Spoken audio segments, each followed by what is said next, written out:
Continuamos en Contextos y nos da muchísimo gusto recibir en el estudio al doctor Manuel Gil Antón. Él es investigador del Colegio de México. Doctor, gracias por acompañarnos. Al contrario, muchas gracias a ustedes. Y bueno, un tema muy importante para la vida nacional es el de la reforma educativa, una reforma que no acaba de aterrizar todavía, una reforma que hasta este momento ha sido más administrativa que pedagógica o didáctica, que tenga que ver con el mejoramiento de la preparación de la enseñanza de los mexicanos. Máxime que hay analistas que coinciden en que para poder ver los resultados de esta reforma educativa van a tener que pasar entre 20 y 25 años, de tal forma que podamos aspirar a una educación de primer mundo. ¿Cuál es su opinión al respecto? Precisamente porque de lo que se haga hoy habrá consecuencias en 20 o 25 años, tenemos que ser sumamente cuidadosos con lo que se está haciendo en el presente. Porque de hacerlo mal, pues entonces en 25 años lamentaremos no haber hecho bien las cosas hoy, ¿no? Y es precisamente, creo, uno de los asuntos más importantes. La pregunta es, ¿esta reforma que estamos viviendo es en efecto una reforma educativa? Y a mi juicio, no. Un poco por lo que ha dicho usted, se ha centrado en la modificación del estatuto laboral y de la gestión administrativa de las plazas. Pero sobre todo porque la reforma ha partido de un gravísimo error. Suponer que la única causa y por lo tanto la única solución de los problemas educativos son las y los profesores mexicanos. Todo problema social que se reduzca a una sola causa es por necesidad algo falso, ¿no?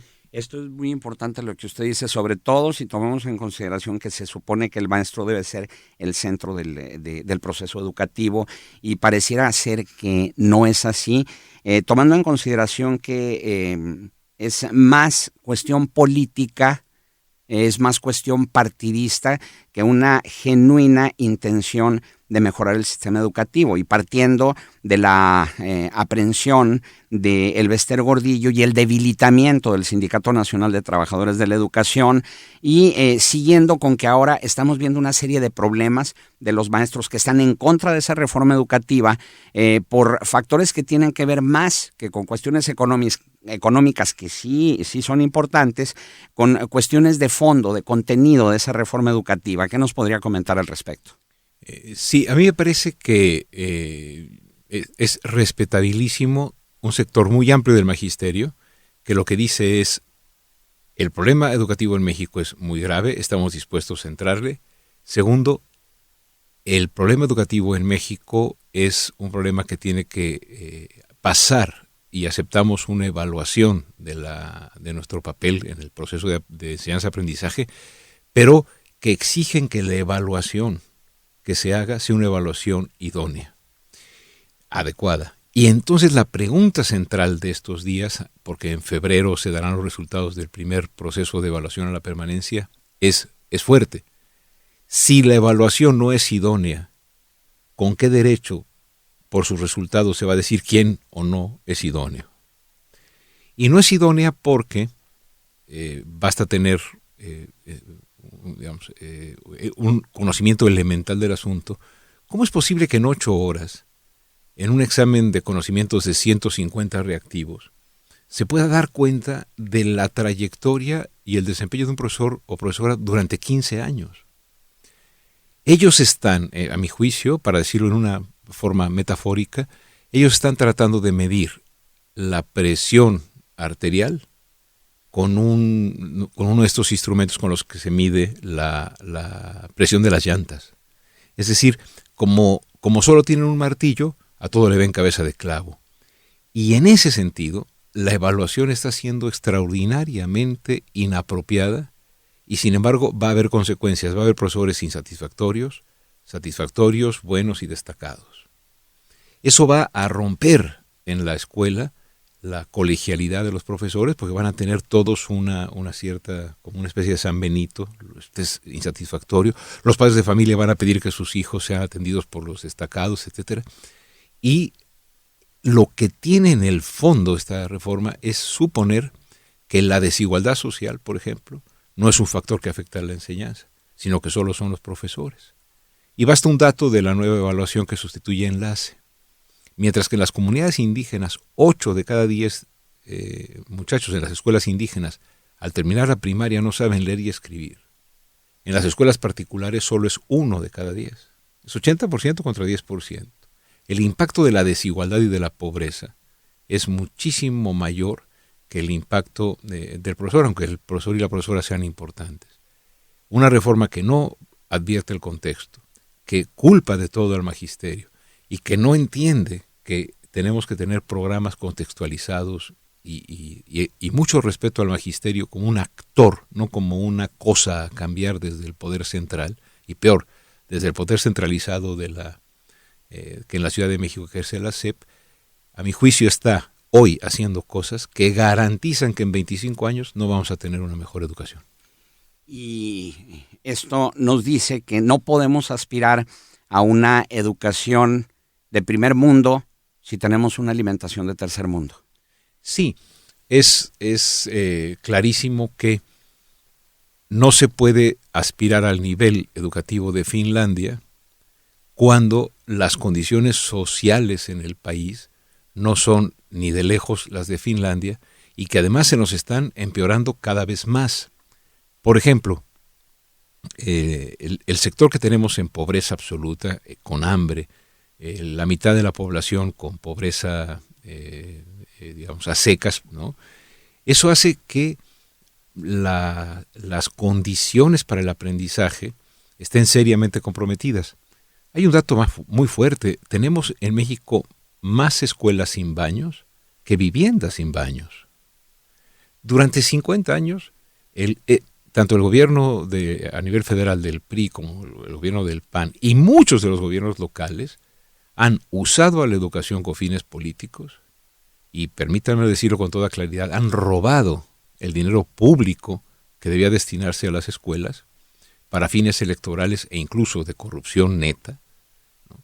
Y ese impacto que ha habido en la educación, resultante de la corrupción, del uso político de la educación para las cuestiones electorales, etcétera, es muchísimo más responsable de los resultados educativos que el esfuerzo cotidiano que hacen las y los profesores, porque como en todo gremio, sí habrá quienes, sin duda, son personas que no hacen bien su trabajo, pero hay un enorme conjunto de profesoras y profesores que son extraordinarios, a los que se les imputa la responsabilidad del sistema, cuando durante medio siglo, a nivel local y a nivel federal, se ha intentado o se ha logrado usar al magisterio como una fuerza política electoral y sobre todo cuando se han desviado los recursos a la educación para cuestiones que probablemente en algún estado cristalicen en una presa que apresa al talento de los muchachos.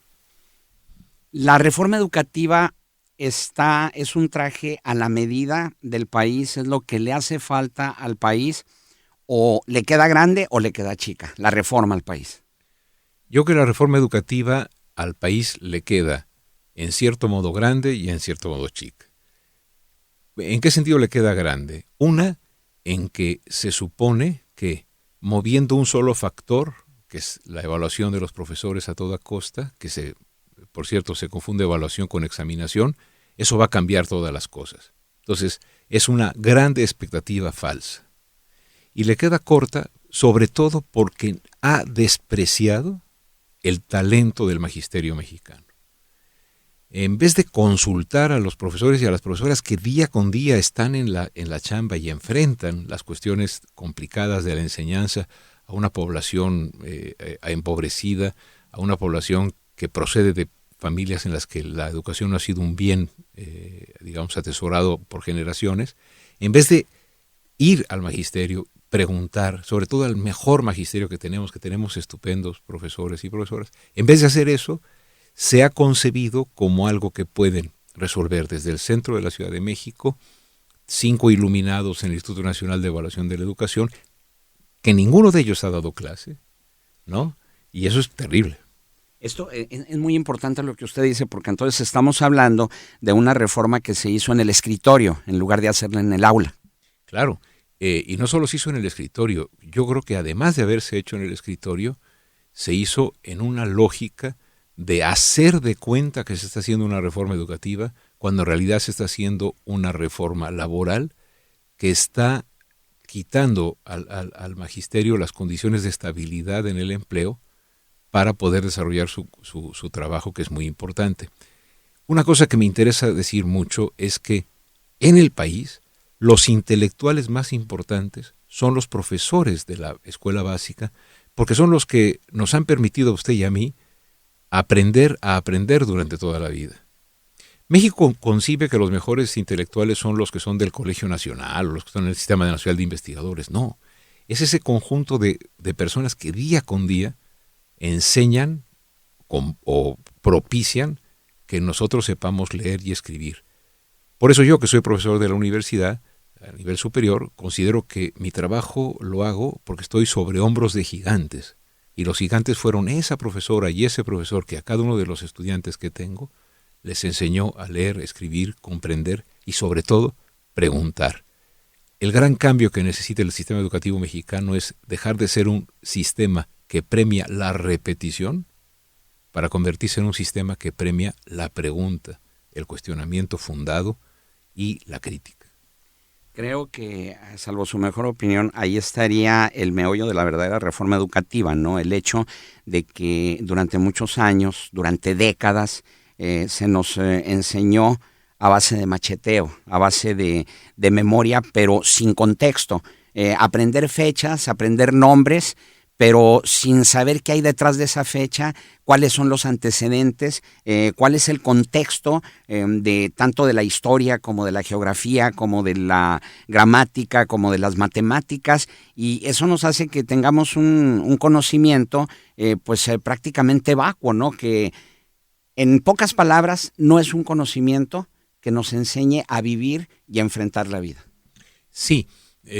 Yo suelo decirlo y es para reírnos porque hay que tener mucho optimismo para revertir esto que está sucediendo, porque sí necesitamos una reforma educativa.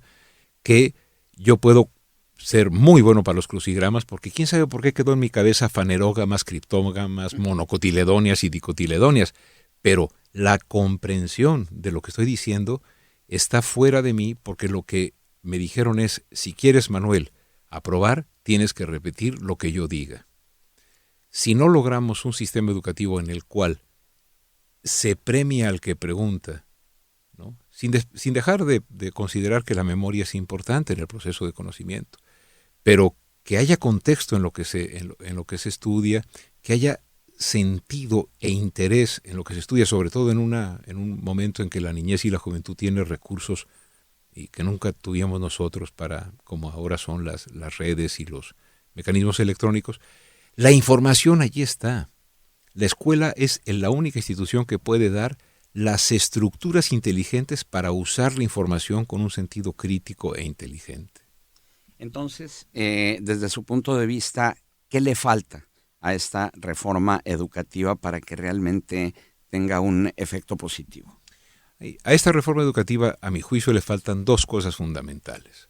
Una, que el gobierno federal y los gobiernos locales se tomen una semana por lo menos de silencio, que dejen de decir cuestiones tan inadecuadas sobre la educación y piensen que la educación es un proceso muy complejo.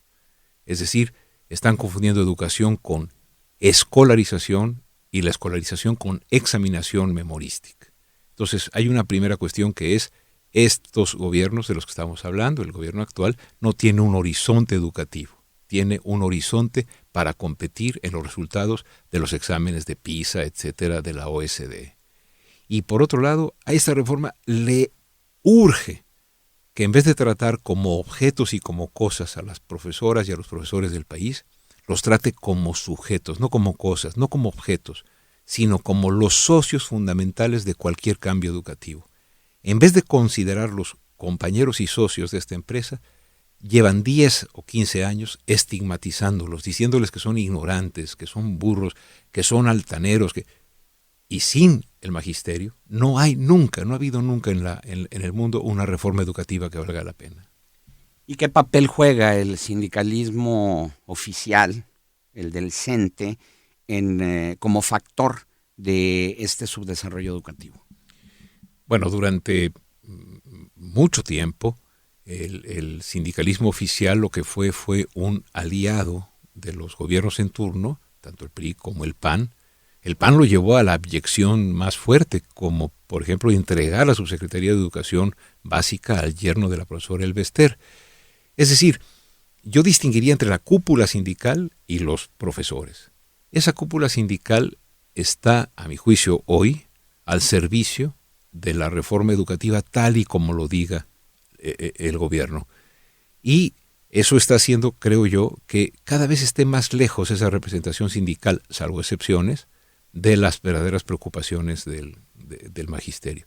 El sindicalismo es muy, muy importante, pero también en el sindicalismo hay decencia e indecencia. Y creo que nos ha ganado la indecencia en las cúpulas sindicales que hemos tenido a lo largo de este medio siglo. Doctor, habrá mucho que comentar sobre este tema y esperamos que no sea la última vez que nos haga el favor de acompañarnos. Doctor Manuel Gil Antón, investigador del Colegio de México, nuestro agradecimiento por esta entrevista para Contextos. Al contrario, es un enorme gusto estar aquí en esta entrevista y un abrazo a todos los que nos han oído. Vamos a una pausa, siga con nosotros.